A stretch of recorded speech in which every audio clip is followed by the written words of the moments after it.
let's make thank you for your service more than just a slogan, right? Find a way to help a veteran and help us in ways that will allow us to grow in once we're done with our military service and allow us to thrive in society. You know, invest in those things, those promises that have been made for us. Invest in those promises that were made for us because we served. You know, don't have us leave our military service and then come back to a society that has thrived because of us, but is not ready for us. We are looking forward our way from Studio C in the 511 studios. That's in the Brewery District, just south of downtown Columbus, Ohio. Hi, this is Brett. We are celebrating veterans this November, as well as supporting our current troops. This year, we are featuring female military members and veterans for their service to our country and for the challenges they have faced and are still continuing to face. We're honored to podcast with Dr. Dana L. Robinson Street, hybrid urgent care provider for Ohio Health in the Urgent Care and Telehealth Clinic. She's also a doctorate prepared nurse practitioner with a master's certification as a health professional educator and 25 plus years of active service in the United States Navy. Thank you for joining us, and thank you for your service. Thank you so much, and it's a pleasure to be here. Great. Wonderful. You know, we have been featuring veterans and veterans issues for several years on our show, and it just seems like we have to take this pause every November and really look at what the issues are and make sure that our listeners recognize the service and the sacrifices. So this is new for us to hear specifically about women veterans, but first let's hear just about you and what you've done. What you said you went to the Navy as 19 out of Chicago. So let's talk about what brought you to that step. So when I graduated high school, I didn't really know what I wanted to do, right? My family wanted me to go to school, of course, but I wanted to try to find my own way. Right. So I decided to find a job that I couldn't quit. And oh, that's a good. Well, you found it. I did. Yeah. Good. That is excellent. That's literally the reason. That was my motivation. And once I was there, I realized that I didn't want to quit. And so I continued on. I had the opportunity to serve under 5 presidents, which I'm really proud of, from President Reagan to President Obama. And I had a very long, very interesting, and a wonderful career inside the United States Navy. Wonderful. Over your career, I'm sure you saw many changes in the role of women during that time. Give us your observations. How did the military realize that the value women provide to the services, whether it's on the front line or at home? How did that change over your years serving? So when I initially joined the Navy on active duty, back then they actually encouraged you to work in certain professions. Okay. Right? Of course, you didn't know that. I didn't know that as a 19-year-old. Sure. Right?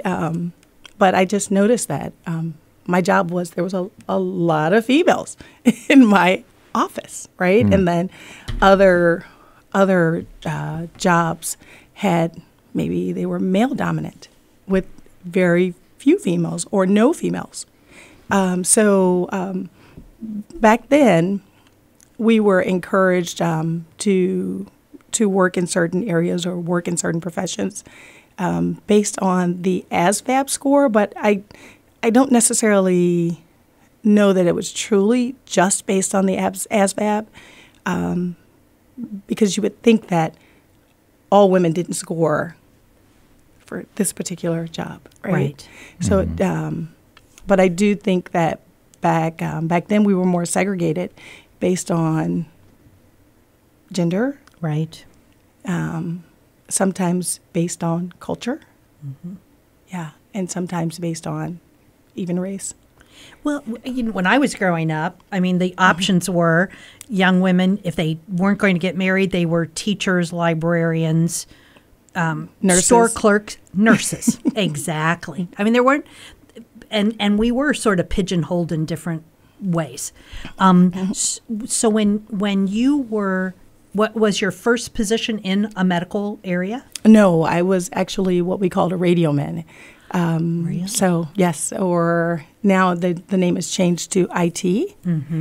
So when I was enlisted, and I was enlisted for about 17 years, then I served as an IT working within the communications area, where we had to have clearances, and you worked with certain communications equipment, and we did things that were mostly communications based. Well, one thing for sure, you were probably on a lot of cutting edge technology being in the service in that particular time. 100%, yes. Yeah, right. Yes. So there's lots to learn, but was it as fulfilling as you thought it was going to be? It was. Okay. The departments were very small. We had high clearances, and so based on the clearances that we had, then it was more of a smaller workspace. That was only accessed by people that could be inside, or that was cleared based on a need to know the information that we had access to. So it was very fulfilling. It was very interesting. I learned a lot. I had the opportunity to work in many different areas of communication. I remember when we first started using computers, we all thought we were going to die. So they transitioned everything into these little boxes. We were doing it stuff like in life too. Yeah. For sure. Yeah. Yours is probably faster and more. It's like, no, you got to do it now, sort of thing. Where we's like, yeah, it'll come around. Right, and then we weren't using all the things that we were using before. Right. And the little boxes back then are much smaller boxes now, but it's just amazing how we were on the cutting edge of technology. Yeah. So the group was it predominantly, the people you were working with, predominantly women? Yes, there was a Interesting. lot of women Okay. yes, a lot, many more women than men. Right. And the leaders of those groups were likely men. Yes, Interesting. absolutely. Yes. So you really were in an incredibly interesting time in the military branches because women were growing in numbers Yes. and eventually getting to the point of growing in terms of rank. Yes. Yes. So it was a good time to be in the military in terms of opportunity finally opening up for women. Well, I think back then you didn't pay as much attention to. It was just the norm. It was the norm of society. Right. And just like the military, we are comprised of members of society. It was just the norm. And so I don't necessarily believe that that the majority of us noticed it. We were just serving. I can share with you an example of when I noticed. I wanted to go to school. I was married, and my ex-husband and I, we have 3 sons. And our children were, I say 0, 1, and 2, but, of course, he was born, so he had an age. But they were in age, they were 1 year apart.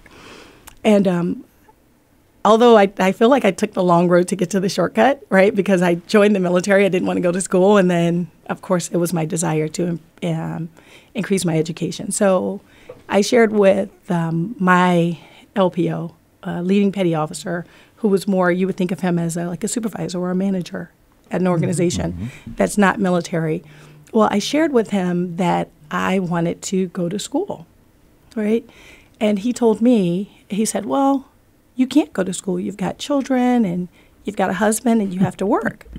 And what I thought was, like, they could go to the club all they wanted to, and they had wives and they had children, and those things were available to them. But for me, having a desire to improve my life, it was not necessarily encouraged by this person that I'm mentioning. But then at the time, my ex-husband and I, we weren't doing too well. So, we we're about to start going through our divorce.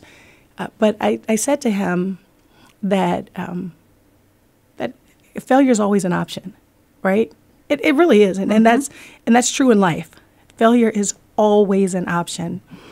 And so I told him, I said, I could not succeed by just not coming to work, or I could just not do all these different things related to my life, and I would fail, rightfully so. Mm-hmm.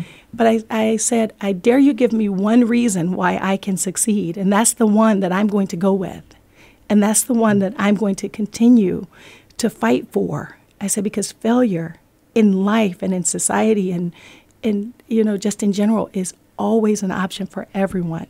But I just wanted one reason why I could succeed. And, and he just looked at me. But I did. I went to school. My youngest son was 7 months old, and I earned my first degree with the University of Maryland. And I did not stop until my youngest son was 12 years old. And And if you don't take the step, you may not succeed, but you can't fail. Right. You have to take the step to go one of those two ways. So, that's right. Yeah, Yes. Yeah. Mm-hmm. Interesting. So, Dana, you started out in communications and moved into healthcare. I'm guessing, and this is a guess on my part, that going into that healthcare also was good in terms of furthering education, furthering training, just because it's a necessity in the healthcare fields. Tell us a little bit about that change for you. So at the age of 16, my father, I have a younger brother that's 18 months younger than I am, and my father told my younger brother and I to come with him. He was going to see our family doctor. And my father was born in 1912, so I really don't have any other recollection of him even going to see our family doctor outside of the example I'm about to give. So he told us, he instructed us to get into the car with him, and we were going to see the family doctor. We got to the office of our family doctor, and our family physician did what I know now to be an assessment, a physical assessment of my father. And he said, "Mr. Robinson, shake my hand." And so my father shook his hand, and he said, "Okay, now punch my hands." And my father punched his hands. I would like to preface this by saying that my father was 56 years old when I was born. Mm-hmm. So at this time now he's in his 70s, okay? And so he punched, my father punched his hand, and he said, oh, you're fine, Mr. Robinson. You're fine. So we got in the car, and if you hear my brother tell this story, he will say that my father couldn't make left turns. This is his memory. He remembers my father not having the ability to make left turns. What I remember is that it took us a long time to get home that day, much longer than usual, okay? So we made it home, and my father finally parked the car. He opened the car door and had a stroke. And he cut his brow on the glass, because back then cars didn't have this metal around the windshield. Mm-hmm. And so he cut his brow on the glass. He survived the stroke. But I made a promise to my father at the age of 16 that I was going to go into healthcare and take care of him much better than he was taken care of during that time. And there's some other things that transpired while he was hospitalized. And so I kept that promise. And by the time I did it, he had passed, but I kept the promise I made. Mm-hmm. Yeah. Yeah. And so when you were finally able to make that transition into healthcare fields, so you started out in nursing?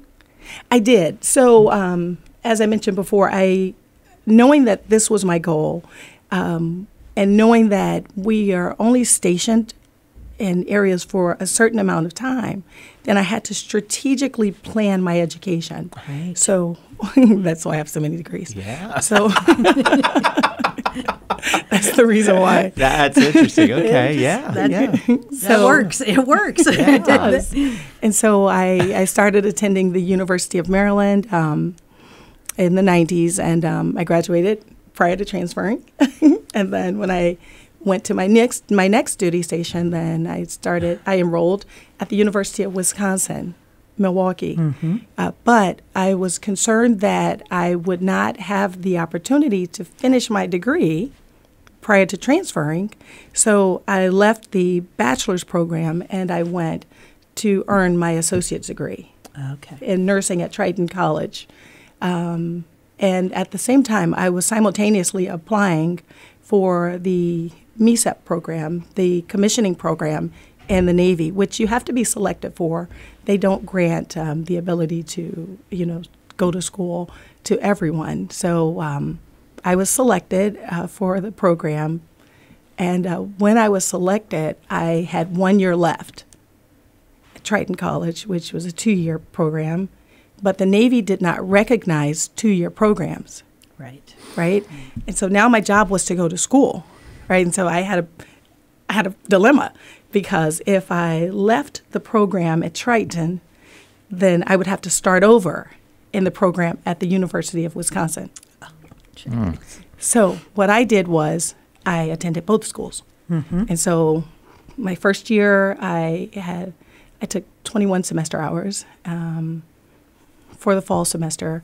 In the spring semester, I took 22 semester hours, and then in the summer, 12 semesters hours. So I was able to meet the requirements of the Navy and continue the program. And so once I finished, I graduated with my associate degree in 2002, my bachelor's in 2003, my master's certification as a health professional educator in 2004, and then my master's as a nurse practitioner in 2005. And then I took a break. I had to obtain my board certification, and I went back. And you also needed some sleep, I'll bet. And I was raising my 3 sons. I was raising my 3 sons as a single parent. Yeah. And I eventually went back in 2008 and earned my doctorate with the University of Alabama. So when I meet young ladies that tell me that they can't do it, I'm not that sympathetic, because you can do it. You just have to have the determination and the motivation, and that has to come from inside of you. Or it could be external, right? The fact that you want to be able to feed your family. I will never forget that once I was divorced from my ex-husband, and I was a single parent of 3 sons, I was so poor. I'd never been that poor before in my entire life, and it was an odd poor, because of the fact that I was serving my country and I could die for my country, but we could barely eat, There was a McDonald's on Grand Avenue in Great Lakes, Illinois. I guess it's considered Waukegan or North Chicago, but I would take my sons and I would buy them a Happy Meal, $1. On Thursdays they had a 99-cent Happy Meal day. And I would buy my sons a Happy Meal for 99 cents. But I didn't have $1 to buy myself a meal, So, I think of where I came from, and I think of where I am, and I'm so appreciative that I had the opportunity. But I also know that some of it had to come from within. And that's what I encourage young ladies that I meet to do. I encourage them to, find your why. And let that be your reason for whatever it is. And it's a lot of times when we're going through those really hard times, thank goodness they're short-lived. Right. And then you hit that and you're gone. You're just going straight up. So, yeah, it's tough. It is very, very tough. Well, this probably leads to this as well. Having a mentor is and has been an issue for many women in their career progression. Mentors, smooth the paths and provide needed guidance. Obviously, your LPO is not. Is it possible to find mentors, men or women, while in the military after you've gone back to civilian status? I mean, have you had the opportunity to have a mentor, or are you mentoring as well? Absolutely, I mentor. Okay. Yes, absolutely, I mentor. And I use every opportunity that I have to do that, whether it be to mentor colleagues, whether it be to mentor students, whether it be and definitely to mentor other military members. It's hard to find a mentor. As a woman, I think it's hard to find a mentor, period, for some people, because people are busy, they have their own lives, and, but I do think it's even harder as a woman veteran to find a mentor. And part of it is because we don't know who the others are, right? And then the other aspect of it is the fact that oftentimes what we see portrayed in others may not truly be who they are. But I think it's important that we as people give back. I feel like it's important that we find a way to lend a hand to others, because yes, the parts of my life that were challenging, but the reality is you don't know where you're going if you can't figure out where you've been. Right. Is mentors and mentorship part of the military culture overall? Does that, because of it's such a hierarchical system? Mm-hmm. Does that exist though? Is there room for mentors and mentorship in the military? There is. Okay. But oftentimes it's based on who you know and how well you know them. Okay. Right. So I had people that were my mentors that I felt that I could approach and ask things, ask questions of, or talk about career progression and things like that. But I had to get to know the person first. Okay. I don't feel that I could just walk into the room of someone and say, hey, you've made it. Can you show me how? I think they would like to know that I am also worthy of their time for you. Absolutely, that I have the right right motivation behind my actions. Oftentimes, men still have these archaic stereotypes of women, and they had them when I joined. They had them when I served aboard ship. They still have them today, and even breaking into some of the veteran-centered organizations that are led by men. When you're a woman, then you can be frowned upon, for speaking up or. And when you're talking about 600,000 or 800,000 veterans in just the state of Ohio, we're the 6th largest state for the number of veterans living with us. Mentors are needed. Yes. Whether it's while you're in the military or as a veteran, people cannot progress in their careers without having people supporting them. Yes. It doesn't change because you are in the service and that you're a veteran. It may be more important, but mentors are needed out there. So those folks listening to this podcast, keep in mind that when you are in your work situation, look around. Who's around you? And if you have some veterans that work with you, try to, put that hand out and make sure that they know that you are there if they need your help. And mentoring doesn't have to be a supervisor to an individual.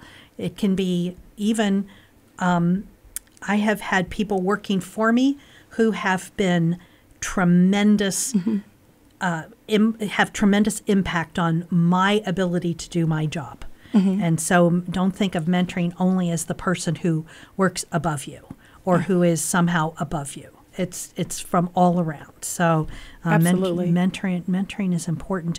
You mentioned that you are doing some mentoring now. Tell us a little bit about that the organizations that you're working with where you're able to do that mentoring. So I was inducted into the Ohio Veterans Hall of Fame back in 2018 for my work on veterans causes. 2019, I was selected for the Ford Oval of Honor Award recipient, which I'm really proud to be a part of those organizations. I'm a member of Women Veterans Rock, which is a nonprofit organization based in Philadelphia, Pennsylvania, where we support education, financial stability, healthcare, and housing for women veterans and their families, right? Because we know that when veterans finish serving, if we have the ability to thrive in society, then we've done a good thing, right? Leading our leaders, where I've been adopted by a school here in Columbus, Ohio, the Sunshine Academy. Every year I speak to them on Veterans Day. Every year I'm a part of their employment program so that they can see women as leaders, so that they can see that serving our country can lead to great things. When you think about the fact that our youth, less than 25% of them are even qualified for the military. When you think about mentoring, it's important. It's important so that we can all find our way in society and find a way to give back in whatever aspect that is, and whatever way that is. I think mentors are extremely important, but more than that, I think that I feel that if we don't develop a way that we can improve our society, then we're all at a loss. I can think back when I was younger, and in the United States, we were in the top 3 educationally in terms of opportunity. The top 3. Where do we fall now? We talked about how going into the military is a scary time when you're walking away from everything you know, going to a place you've never been to, likely, and possibly here, possibly in another country, with people you don't know from every possible walk of life. But coming out of the military could be just as scary. Talk to us about that change from leaving the military after 25 years and coming back into the civilian force. Were there steps you took? Were there programs or services that helped you through those changes? What about things like, what job do you get? Where do you live? How do you make sure you're financially stable? Those kinds of things. What does the military do to help you through that? So they send us to TAP, the Transition Assistance Program. Oh. And it's a week long, and it gives you a lot of information regarding things and services that are available to you once you leave the military. The problem is that when you're transitioning out of the military, you are overwhelmed because you know what you're wearing every day. You know who your friends are. You know what you're eating. You know, not necessarily what you're eating, but you know what your job is. You know what the expectations are, right? And now you're about to transition into this unknown, right? If people were fortunate enough to have had jobs, they knew a little bit about the workforce, but not really, right? Because we're young. We're young. I did work, but for how long? 1 year, right? So the impact of civilian service really wasn't that great on my life, right? So I was fortunate because I had a job that I could do inside the military and outside the military. Right. But that's not the majority of people, right? The majority of people have these job assignments or job titles that don't really translate over to civilian service. And even if they did, how do you find where to go? You don't know, because now you've entered this great big world of more than 99% of people that haven't served, right? And you've got leadership experience, you've got longevity, you've got all of these things that you've done in the military, and now you're offered maybe entry-level employment, right? Now you're treated as everyone else that may have even just come out of high school, and you're 28, 30, 40 years old, right?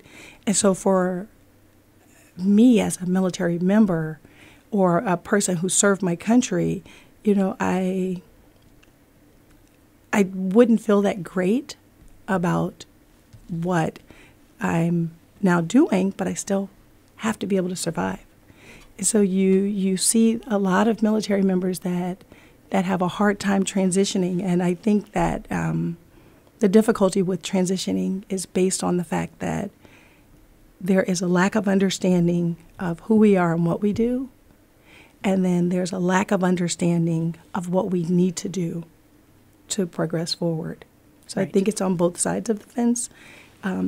I feel that states should have programs that allow veterans, once they leave military service, to come back into society at a level where they should be had they not served, right? I shouldn't have to start over just because I served my country for 10 years. Why wouldn't I be offered a position that was commiserate with my 10 years of experience, my 10 years of leadership, and my 10 years of contributing to this country? Oftentimes, older adults have the issue of employers not understanding what their real skills and value are. But with veterans, not only could an employer not understand, the nomenclature makes no sense to them because the language is so different.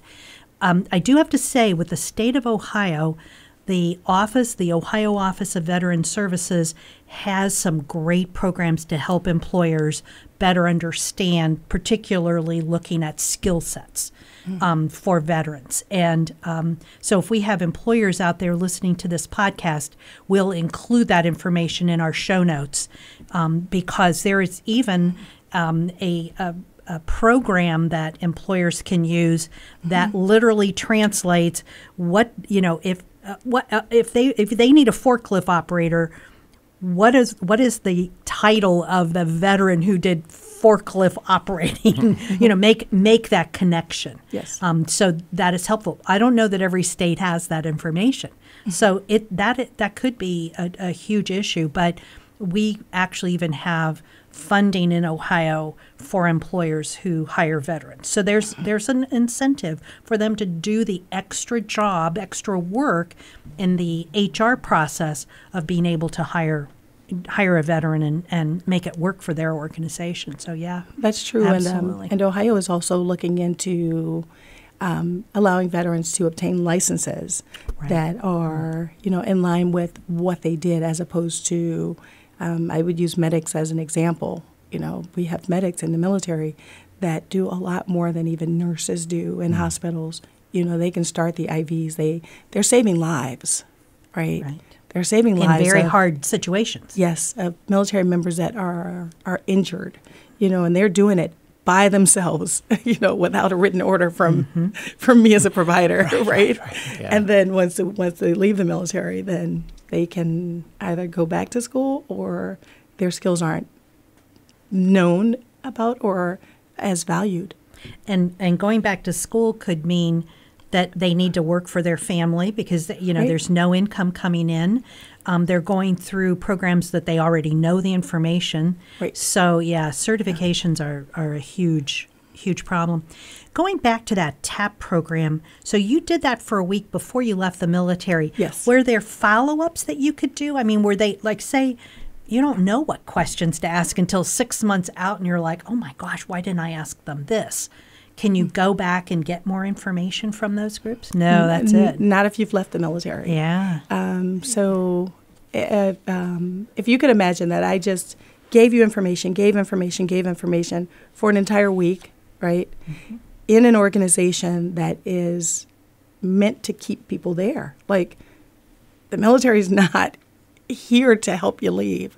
They're there to want you to stay. They want you to continue to serve, right? So you're overwhelmed as a military member in terms of all the information that you're gaining access to, all these things that you never had to think about, ever. I didn't have to think about going to the VA. I didn't have to think about finding a healthcare provider. I didn't have to think about, where to get a job. I didn't have to think about where I would live because housing, you're provided housing. And you don't have to think about any of those things. And so now this whole great big world is open to you, and you don't really know what to do with it. And more than that, you're leaving behind your family, your new family, right? The family of veterans. And so it's transitioning is very difficult, which I'm really happy to know that now a lot of states are focusing on ways to improve transition for veterans. It's a little difficult because, one, you have the veteran that left the military and the things that they're facing in terms of, oh my gosh, I'm out here by myself. And then you've got all these areas that want to give you access to services, but there is no real connection of the two, right? Until the veteran finds their way into a place like the VA, or until they learn about the different departments of veteran services or the services that are available to us. But sometimes that takes years. Mm-hmm. Sometimes it takes decades. Yeah.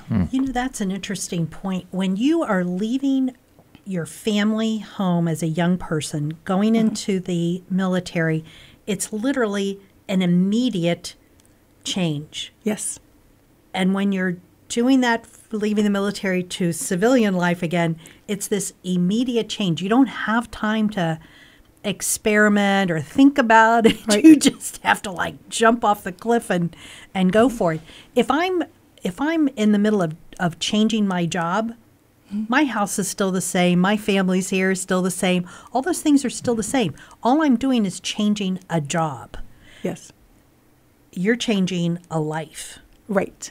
Going in and coming out. Yes. Right. And it's the same way for our children, for the children we have, right?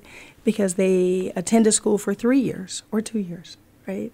Or they're without their parent. So they know that they have a family, but maybe one member is just gone for 6 months, 9 months, 18 months, or however long it is, right? But their lives are always evolving, and you don't have the security that you would have if you had more of a constant life. So I did not feel that if I had just gone back to Chicago, right, that I could just pick up where I was when I was 19, right? The people that I attended school with, their lives continued on. My family members, their lives continued on, you know. And you see this phenomena in veterans when they come home on leave, right? They are so excited. And in our minds, life for everyone else is this beautiful thing, right? They're enjoying themselves, and they are, you know, spending time together, and they're having dinner, and they're doing all these things. This is what we believe because we're off serving our country outside of the norms of our previous lives, right? And when we come home, you know, we're looking forward to seeing everyone, and we want to spend this amount of time with you, but it's usually for a week, 2 weeks, a month if you're lucky, right? And then after that, you go back to your life that's so different from everyone else's. And so it also contributes to how hard it is to transition back. And all of my friends are veterans. All of my friends. I've been retired now for almost 10 years, and all of my friends are veterans. I have some that I'm friends with that I worked with maybe when I was in Florida and different places. But you get so accustomed to that camaraderie that it makes it hard to transition out of it. Yeah. Wow. So let's continue on with the issues and the challenges we were talking about, but let's drill down to what women are dealing with specifically as they leave active service. I'm assuming there are some mental issues that may be keeping women from flourishing in their communities. Female vets dealing with the finding employment. Are jobs available? Salary levels equal? I'm sure it's a different challenge for women vets than it is men, correct? I think so, because I think that society is more accepting of men than they are of women. I guess I shouldn't say that they are more accepting, but I think that most organizations are still male-dominated. Right. Right? Well, and the expectation is a veteran is a male. Absolutely. I don't think people think of veterans just as they don't think of people in this active service being female. I don't think it's not the first thought in your head. When you hear veterans, you always think men before women. Absolutely. And the military was predominantly mostly men. And when I joined, it was mostly men. And to this day, it's still mostly men. And so issues that women veterans have when we transition back into society, we still have some of the same concerns that men do. But the difference is that we are also affected in other ways, like reproductive ability after serving in certain areas. Yeah. So reproductive concerns, right, are things that we face as women veterans. Some some women veterans have been sexually assaulted, right? And sexual assault is something that no one should ever have to experience, but it's even harder when you're a part of an organization where you feel that, or you know that the person you're serving with, you could give your life for them, right? And then you have to continue to keep serving, right? There are some behavioral health concerns due to the stress and the trauma. Most people don't get to experience war outside of a movie, right? Or, you see things like if you look at what's happening in Ukraine right now, we see the pictures on the news, but that's a small period or a small amount of time in our day. Imagine if you're living it. Imagine if 24 hours a day, that's what you're experiencing. And imagine that you're doing it because you want to serve your country, And so it makes it hard for anyone to transition back. But as women veterans, transitioning back into a society that one didn't even realize that we could join, right?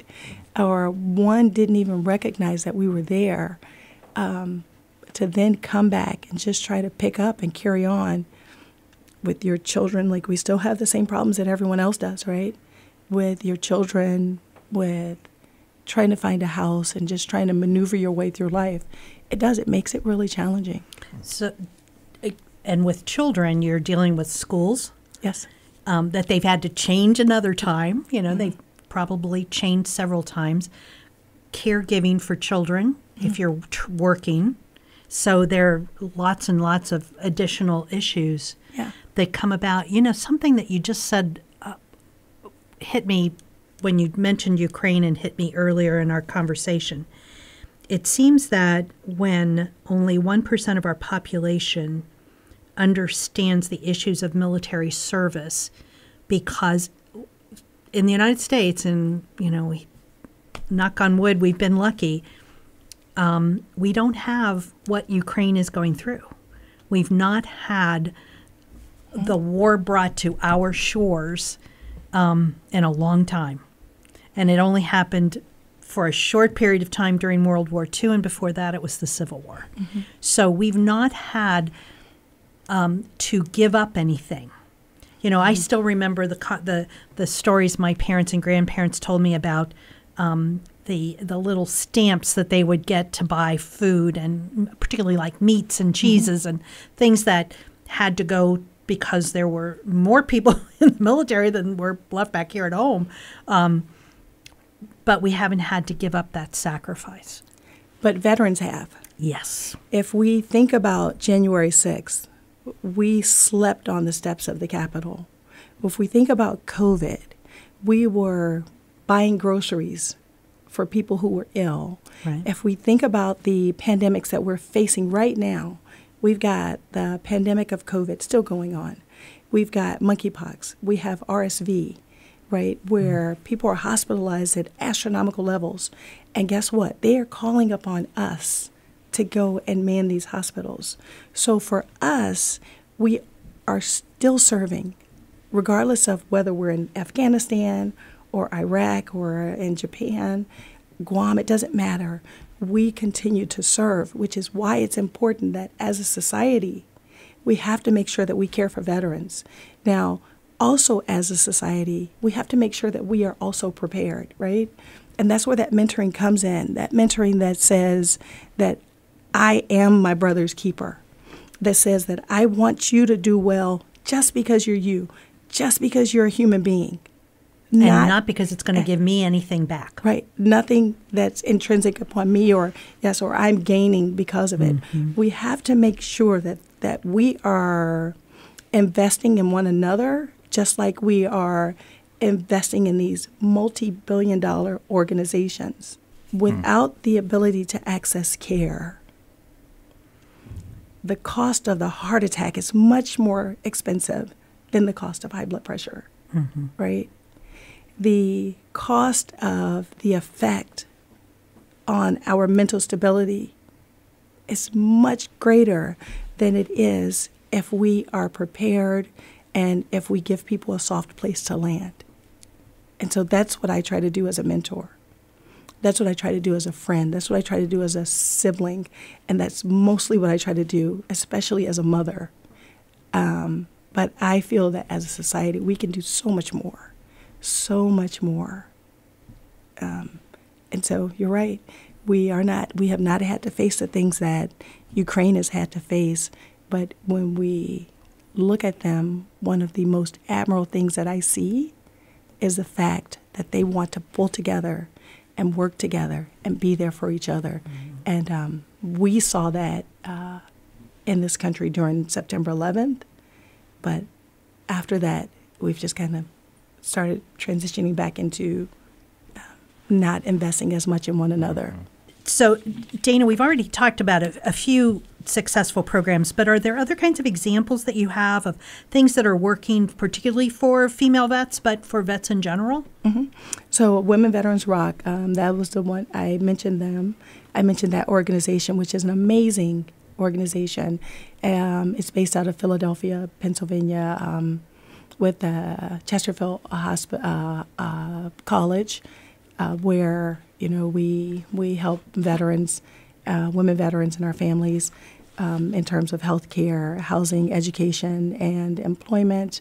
There's also Dog Tag Bakery, which has a partnership with Georgetown University, and now they've transitioned over to Loyola University, where they provide, there's a fellowship program for veterans that are disabled, and there are multiple other organizations that I'm sure exist to help veterans, but I feel like there could be more. We've got to bring veterans back to veterans to help us thrive. That's the only way. Mm-hmm. That is, in my heart, I know that is the only way that veterans will have that we will have the ability to thrive after serving our country.